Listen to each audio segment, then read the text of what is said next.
The red dust of Mars clung stubbornly to everything it touched, and Jack Thorne's overalls were no exception. He wiped his grease-stained hands on his thigh, leaving dark streaks that joined countless others from the day's labor. Jack had spent the last 5 years at the rusting Martian outpost repairing Earth-designed rovers, cargo haulers, and occasionally the odd spacecraft. It was honest work, though monotonous. As the twin suns of Mars dipped below the horizon, casting the landscape in an eerie orange hue, Jack decided to take a walk. The outskirts of the spaceport were littered with forgotten machinery and abandoned vessels graveyards for the dreams of explorers and corporations who had long since moved on to newer, shinier ventures. Jack often wandered these boneyards for inspiration or salvage. On this particular evening, his eyes caught something unusual, a sleek, elongated shape half buried in the Martian sand.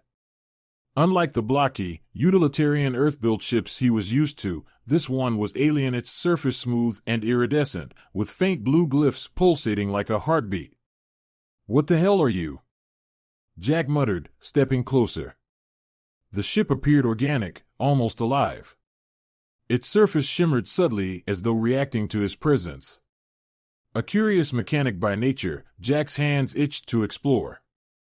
He circled the vessel, brushing away sand and debris. Finally, he found what looked like a hatch, framed by glowing glyphs. When he placed his hand on the cool surface, the symbols flared brighter, and the hatch hissed open. A soft breeze escaped, carrying a faint metallic tang mixed with a strange, floral scent. Jack hesitated only a moment before stepping inside. The interior was breathtaking. Unlike the sterile, utilitarian designs of Earth's spacecraft, this alien ship felt like stepping into a cathedral.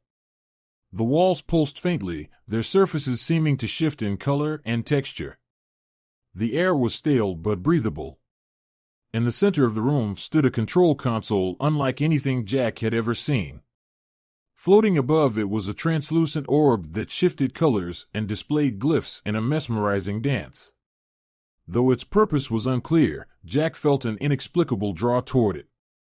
"This thing's been here for years," he muttered, his voice echoing softly in the chamber. "Why hasn't anyone found it before?" As he ran his fingers over the console, it responded, lighting up with a series of tones and flashes. Something in the ship's system stirred, and for a moment, Jack thought he heard a faint hum, like a heartbeat waking after a long slumber. Jack sat down, pulling out his handheld diagnostic scanner. It struggled to interpret the alien technology but managed to translate enough to confirm his suspicion. The ship wasn't just advanced, it was alive, in a way. "What are you, and why are you here?" he mused aloud. The glyphs on the console seemed to ripple in response, as though trying to communicate. Though Jack couldn't understand the symbols, he felt an odd sense of connection, as if the ship understood him. Over the next few hours, Jack explored every inch of the ship he could access. There were signs of neglect, damaged wiring, corroded circuits, and power cells long drained of energy. It was clear the vessel hadn't been operational for years. Before leaving, Jack turned to the ship one last time, patting its console gently. "Don't worry, buddy. I'll come back and fix you up. You've got a story, and I'm gonna help you tell it." As Jack made his way back to his workshop under the Martian stars, the ship's dim lights flickered faintly, as if in acknowledgement. Little did Jack know, his chance discovery was only the beginning of a journey that would change his life and the galaxy forever. Jack Thorne wasn't one to let a mystery sit unsolved. The alien ship had been on his mind constantly since the night he discovered it, and by dawn, he was back at the spaceport's outskirts, armed with tools, supplies, and a boundless curiosity. Standing before the ship, now more exposed after Jack had cleared away layers of Martian sand, he took a deep breath. "All right, let's see what makes you tick," he said to no one in particular. The ship's hatch opened as if welcoming him back, the glyphs along its edges glowing faintly. Stepping inside, Jack immediately went to work. The first task was diagnosing the ship's power system. Jack pried open a panel near the central console, revealing a tangled mess of crystalline wiring. These weren't cables in the traditional sense. They resembled veins, translucent and slightly luminescent, pulsing weakly as though struggling to stay alive. Organic tech, Jack murmured, awestruck. Never seen anything like this. Using his handheld diagnostic tool, he tested the circuits. Most were inactive, though a faint current still ran through a few. Jack followed the wiring to what he assumed was the power core, a spherical device encased in a shell of hardened material that shimmered like obsidian. Cracks spiderwebbed its surface, and the glow within was barely perceptible. Jack scratched his head. Looks like you've got a busted heart, buddy. Let's fix that. The next few days were a blur of trial and error. Jack's training and ingenuity were put to the test as he adapted his tools and materials to the alien technology. The power core was the first major hurdle. Using scavenged parts from old Earth vessels and a bit of creative engineering, Jack fabricated a makeshift stabilizer to contain the damaged core's energy. The ship's lights flared briefly when he installed the stabilizer, then dimmed again. It wasn't much, but it was progress. Baby steps, Jack said, wiping sweat from his brow. With the power core stabilized, the ship's AI began to stir. On his third day of repairs, the translucent orb above the console flickered to life, emitting a series of tones and flashing glyphs. Jack jumped back, startled, before realizing the orb was attempting to communicate. "Hey there," he said cautiously. "You trying to talk to me?" The orb emitted a low hum, and the glyphs shifted rapidly. Though Jack couldn't understand them, he felt as if the ship was grateful. "You're welcome," he said with a grin. "But don't thank me yet. We've got a lot more work to do." As Jack worked, he discovered more about the ship's design and capabilities. The walls were lined with compartments containing strange tools and devices, some of which he repurposed for repairs. The more he fixed, the more the ship seemed to respond. Lights brightened, systems hummed to life, and the air even felt fresher. By the end of the first week, Jack managed to restore the propulsion system, though it was far from full functionality. When he tested it, the ship emitted a low, resonant vibration that seemed almost joyful. "Yeah, you like that, don't you?" Jack chuckled, patting the console. The real breakthrough came when Jack repaired what he believed to be the ship's data core. As he reconnected the crystalline circuits, the orb above the console projected a three-dimensional image, a star map. It showed constellations Jack didn't recognize, dotted with symbols and markers. "Is this your home?" Jack asked, tracing a finger through the glowing map. The orb pulsed in response. It was the first clear communication he'd received. Jack stared at the map, a sense of wonder and unease washing over him. This ship wasn't just a relic, it had a purpose. But what had happened to it? Why had it been abandoned on Mars? As the days turned into weeks, Jack became more and more attached to the ship. It wasn't just a machine, it was alive in ways he didn't fully understand. He spoke to it as he worked, sharing stories about his life and cracking jokes to fill the silence. "You're the best company I've had in years," he admitted one evening, reclining in the pilot's chair. "No offense to the rovers and haulers, but they don't exactly have personality." The ship responded with a gentle hum, as if agreeing. Finally, after nearly a month of repairs, Jack stood back to admire his work. The ship was almost fully functional. Its lights glowed brightly, the orb's glyphs danced with energy, and the propulsion system purred like a contented animal.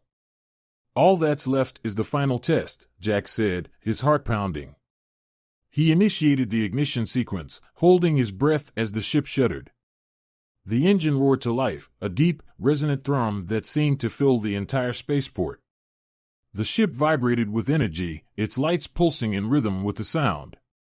Jack let out a triumphant laugh, raising his arms in victory. "You're alive." Unbeknownst to Jack, deep within the ship, a sealed chamber stirred. Something inside had sensed the revival, its long hibernation coming to an end. The creature within opened its eyes, amber and glowing with intelligence, as the ship roared back to life. Jack had no idea what he had just awoken. The ship hummed with newfound vitality, its systems coming alive one by one. Jack stood at the console, mesmerized by the orb's light display, a mesmerizing swirl of colors and symbols that seemed almost celebratory. For the first time since his discovery, the ship felt complete. Yet, there was a tension in the air, a sense that something was about to happen. Deep within the vessel, a chamber door slid open with a soft hiss, releasing a burst of pressurized air and a faint, musky scent. From the darkness emerged a creature, sleek and imposing, its silver fur shimmering under the dim lights of the corridor. It moved with a predatory grace, its amber eyes scanning the ship's interior with a mixture of caution and familiarity. The creature, a wolf-like being with elongated limbs, faintly glowing markings along its body, and a tail tipped with iridescent fur, paused, tilting its head as it listened. The hum of the ship seemed to guide it, leading it toward the central control room where Jack was still obliviously admiring his work. Jack was startled by a faint sound, a soft clatter of claws against metal. He turned just in time to see the creature step into the control room. His breath caught in his throat. It stood nearly as tall as he did, its glowing amber eyes locked onto him. For a moment, neither moved, both studying the other. Hey there, Jack said cautiously, raising his hands in a non-threatening gesture. You're not going to eat me, are you? The creature tilted its head, clearly understanding Jack's tone if not his words. Its gaze softened, and it lowered itself slightly, its posture signaling curiosity rather than aggression. Jack exhaled slowly, his heart still pounding. Okay, so you're not going to eat me. That's a good start. The creature stepped closer, its movements deliberate and unhurried. As it approached, Jack noticed the intricate patterns on its fur glowing faintly in sync with the ship's hum. It stopped a few feet away and sniffed the air, then emitted a soft, almost musical sound, half howl, half chime. You're connected to the ship, aren't you? Jack asked, his voice barely above a whisper. Were you in here this whole time? The creature nodded in unmistakable, deliberate gesture. Jack blinked in surprise. You understand me? Another nod. The wolf-like being then moved to the console, placing a paw on one of the glowing glyphs. The orb above responded, shifting to display a new series of symbols.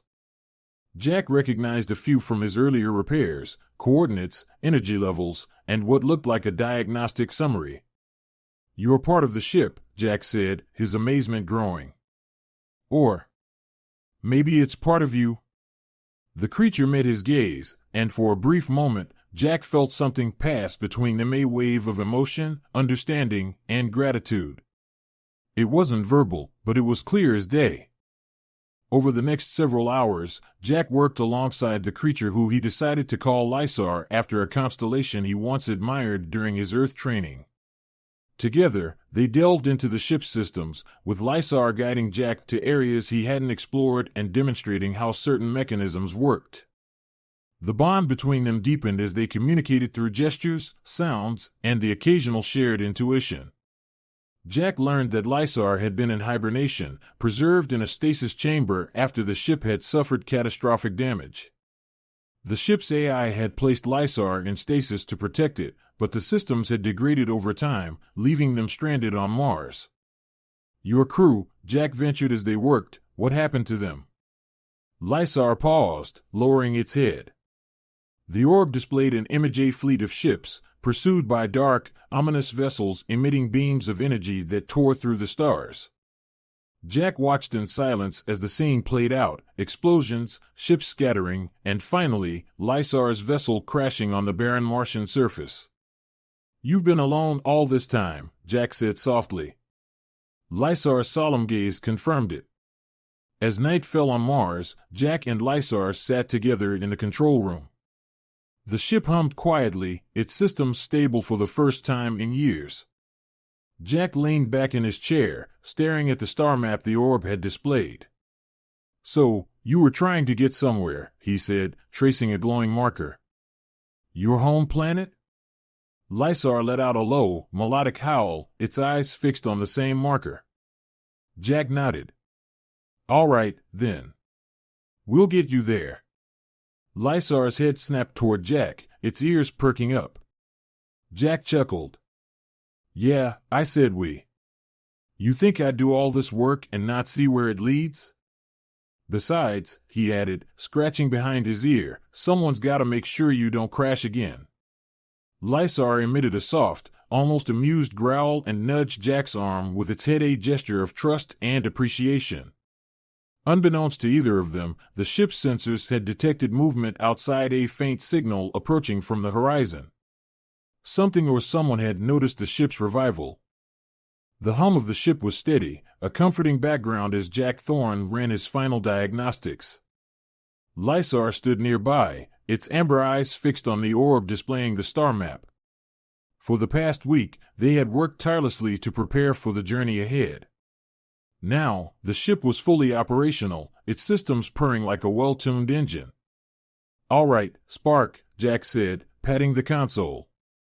Let's see if you can fly. Lysar let out a low growl, half encouragement, half impatience. Jack laughed. Yeah, I know. You've been waiting longer than I have. The orb flashed, casting the map in a brilliant blue light. Jack took a deep breath and reached for the controls. He had familiarized himself with the alien interface enough to operate the basics, though much of it still felt intuitive, as if the ship itself guided his actions. With a soft rumble, the ship's landing gear retracted. Dust swirled outside as the thrusters roared to life. Jack gripped the controls, his heart pounding. Here goes nothing. The ship lifted off the Martian surface with surprising grace, rising into the crimson sky. As they broke through the atmosphere, Jack felt a surge of exhilaration. It was his first time piloting a vessel beyond the confines of Mars, and the sensation of freedom was overwhelming. As they reached orbit, the ship's AI brought the star map to life, overlaying it with navigation paths. Lysar padded over to the console, touching a glowing glyph with its paw. A new marker appeared on the map, far beyond the edge of known space. That's your home, Jack said, his voice tinged with awe. All right, Spark, let's plot a course. The ship responded with a melodic hum, adjusting its trajectory. Jack leaned back in the pilot's seat, watching as the Martian landscape shrank into a distant red. For the first time, he felt truly untethered, a part of something bigger than himself. Their journey was not without its challenges. As the ship glided through the void, an alarm blared, and the orb displayed a warning. Jack's stomach tightened as he read the symbols, an incoming signal from an unidentified craft. Lysar growled, its fur bristling. The ship's sensors revealed a sleek, black vessel trailing them, its design eerily similar to the ones from Lysar's memories. Jack's mind raced. We've got company. The pursuing ship fired a warning shot, a streak of crimson light narrowly missing their hull. Jack's hands flew over the controls as he called out, Spark, any suggestions? The ship's AI responded by highlighting a nearby asteroid field on the star map. Jack nodded. All right, let's see how good you are at dodging. He steered the ship into the dense field, weaving between tumbling rocks as the enemy vessel pursued. The asteroid field was treacherous, but Spark navigated with uncanny precision, its organic systems responding to Jack's instincts as though they were one. Lysar joined the effort, interacting with the console to activate defensive measures. The ship emitted bursts of energy, deflecting incoming projectiles and creating momentary cover among the debris. After an intense chase, Spark led them out of the asteroid field and into a pocket of empty space. The pursuing vessel hesitated, its movements cautious. Lysar emitted a low, menacing growl, and the ship's systems amplified it, projecting the sound across the void. The enemy ship faltered, then retreated into the darkness. Jack slumped back in his seat, exhaling deeply. We're still alive. I'll take that as a win. Lysar approached, nudging Jack's arm with its snout. Jack chuckled, ruffling the fur behind its ears. Yeah, I think we make a pretty good team. As they continued their journey, the bond between Jack, Lysar, and the ship grew stronger. Jack marveled at how seamlessly they worked together, as if the three of them were parts of a single entity. The star map's marker drew closer with each passing day, a beacon of hope in the endless void. Finally, after weeks of travel, the ship dropped out of hyperspace, revealing a breathtaking sight. Before them stretched a vast, verdant planet, its surface glowing with bioluminescent forests and crystalline oceans. The atmosphere shimmered with auroras, painting the sky in hues of green and gold. "This is it," Jack whispered. "You're home." Lysar stepped forward, its eyes shining with emotion. The ship began its descent, guiding them toward a massive structure that rose from the planet's surface, a sprawling complex that pulsed with the same energy as the ship and Lysar's markings. As they landed, a group of similar wolf-like beings emerged to greet them, their glowing fur reflecting the planet's light. Jack watched as Lysar bounded out to meet them, howling in a melody that resonated with the environment. It was a reunion long overdue. Jack stepped off the ship, feeling like a small piece of a much larger puzzle. One of the beings approached him, tilting its head in curiosity. Jack offered a hesitant wave. "Hi. I'm just a mechanic." The creature emitted a melodic sound, its tone warm and welcoming. Jack smiled. "You're welcome. I think." Lysar returned to Jack's side, nudging him gently. Jack looked around, taking in the alien beauty of the world he had helped restore. For the first time in years, he felt like he belonged. As the ship powered down, its lights dimming to a restful glow, Jack looked up at the sky, now filled with unfamiliar stars. "All right, Spark," he said softly. "Where do we go next?" The adventure was only beginning.